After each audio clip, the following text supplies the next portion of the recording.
தாக்குதல் ஏற்படுவதற்கான ஒரு சூழ்நிலைகளை உருவாக்கும். அதிகப்படியான யூரியா நம்ம விவசாயிகள் செய்யக்கூடிய ஒரு தவறு வந்து யூரியா வந்து குறைந்த விலையில் கிடைக்கிறதுனால நெல் அப்படின்ட்டா நம்ம ஒரு டைமுக்கு வந்து ஒரு ஏக்கருக்கு 2 மூட்டை 3 மூட்டை வந்து யூரியா போடுறது நல்ல ஒரு மகசூலை அது கொடுக்கக்கூடிய வாய்ப்பு இருக்குது அப்படிங்கிற மாதிரி நினைக்கிறாங்க. நீங்கள் அந்த மாதிரி ஒரே டைமில் வந்து 2 மூட்டை 3 மூட்டை யூரியா போடும்போது உங்களுக்கு நோய்களும் பூச்சி தாக்குதல்களும் தான் அதிகமாக வந்து அந்த பயிரில் வரக்கூடிய ஒரு சூழ்நிலை இருக்கும். ஸோ அதை வந்து நம்ம பார்த்துக்கணும். யூரியா வந்து ஸ்ப்ளிட்டட் டோஸாக கொடுக்கணும். அதாவது பிரித்து சிறிதளவாக பிரித்து கொடுக்க வேண்டும். அதை மாதிரி கொடுக்கணும். அது மாதிரி குறிப்பிட்ட அளவில் வந்து பிரித்து உதாரணம் ஒரு ஏக்கர் அப்படின்னா ஒரு டைமுக்கு யூரியா கொடுக்கணும். அதிகபட்சம் 20லேருந்து 25 கிலோ வந்து கொடுக்கணும். அதுக்கு காட்டிலும் அதிகமாக வந்து கொடுக்குறது வந்து உங்களுக்கு இந்த மாதிரியான பூச்சி தாக்குதல் மற்றும் நோய் தாக்குதலுக்கான வழிவகையை ஏற்படுத்தும். அதையும் பார்த்துக்கணும். அது மாதிரி எல்லா நியூட்ரியண்ட்டும் கிடைக்கிற மாதிரி நுண்ணூட்ட கலவையும் சேர்த்து கொடுப்பது மிகச்சிறப்பாக இருக்கும். வாய்ப்பு இருக்கக்கூடியவங்க கண்டிப்பாக தொழு உரம், நன்றாக மக்கிய தொழு உரம் அல்லது இயற்கை உரம் அல்லது இந்த சொல்லுவோம் இல்லையா ஆட்டு எரு மாட்டு எரு அந்த மாதிரியான ஃபார்ம்யார்டு மெனியூர் அது கிடைக்கிறவங்க அதை பயன்படுத்தலாம். அதை நன்றாக மக்க வைத்து கடைசி உழவின் போது அதை போட்டு வந்து நீங்கள் பயன்படுறது வந்து உழுது பயிர் வைக்கிறது வந்து நல்ல ஒரு பயனளிக்கும். அது மாதிரி வந்து பொதுவாக ஒரு மருந்து கொடுக்குறோம் அப்படின்னாலுமே வந்து அது கரெக்டான டோஸில் கொடுக்கணும்.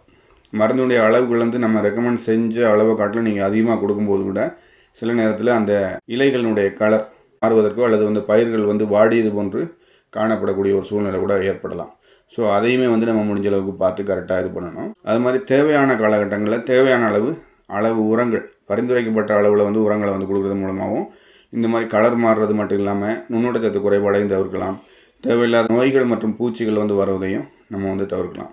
இதெல்லாம் வந்து நம்ம ரொம்ப முக்கியமாக இது பண்ணணும். அது மாதிரி வந்து பாக்டீரியா இலைக்கருகள் நோய் மற்றும் வந்து குலை நோய்க்கான பராமரிப்பு முறைகள், அதற்கான காரணிகள், அதற்கான மருந்துகள் பற்றிலாம் நம்ம நிறைய வீடியோக்கள் போட்டிருக்கோம். அதை நம்ம வீடியோ செக்ஷனில் போய் நீங்கள் கிளிக் பண்ணி பார்த்து தெரிஞ்சுக்கலாம்.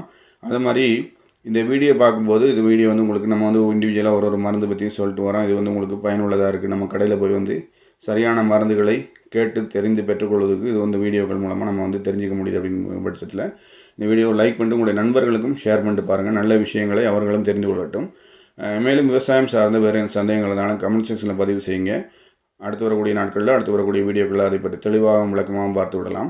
அது மாதிரி மருந்து தேவைப்படக்கூடிய நண்பர்கள் மட்டும், அதாவது மருந்து வந்து எனக்கு கரெக்டான மருந்து வேணும், நல்ல கம்பெனி மருந்தாக வேணுன்ற நண்பர்கள் மட்டும் என்னுடைய வாட்ஸ்அப் நம்பருக்கு வாய்ஸ் மெசேஜ் அல்லது டெக்ஸ்ட் மெசேஜ் அனுப்புங்க. கால் பண்ணுறதை அவாய்ட் பண்ணுங்கள். ஏன்னா எல்லா சூழ்நிலையும் என்னால் எடுத்து பேசக்கூடிய சூழ்நிலைகள் இருக்காது. அதனால் வாய்ஸ் மெசேஜ் அல்லது டெக்ஸ்ட் மெசேஜ் பண்ணுங்கள். நான் பார்த்துட்டு உங்களுக்கு மருந்து அனுப்பி வைக்கிறேன். உங்களுக்கு அதிகபட்சம் ஒரு நாள் கிடைக்கிற மாதிரி பண்ணிக்கலாம்.